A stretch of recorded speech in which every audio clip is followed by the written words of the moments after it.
Now, if you didn't have this treatment, there would be no other way of keeping me alive. if you didn't, if this wasn't available to you, over what period of time? Over, say... Well, it may vary in different people, you know.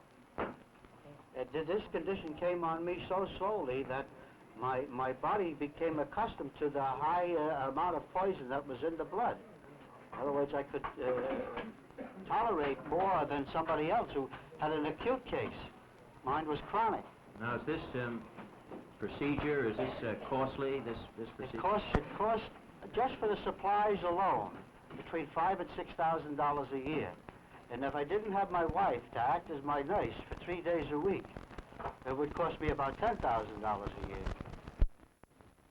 And I think that our problem is not financial. Our problem is the organization of medical care to every American, regardless of cost, and we can afford other expenditures. I think this is a primary.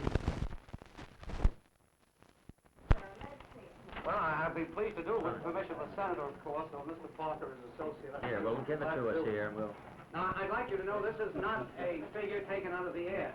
This is actually what Blue Cross pays per day for average hospital care to the voluntary hospitals of New York City.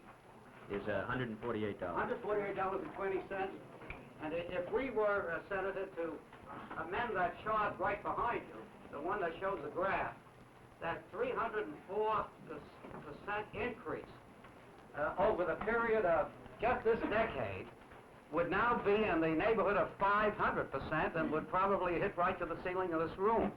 And it gives you some idea of something that is at the heart of the problem that I'd like to touch on in the few brief moments I have.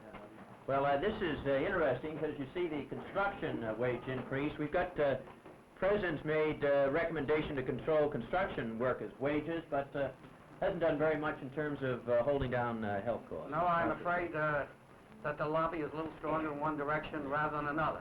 If I may make a non-political comment. Now, everything's non-political. Of course.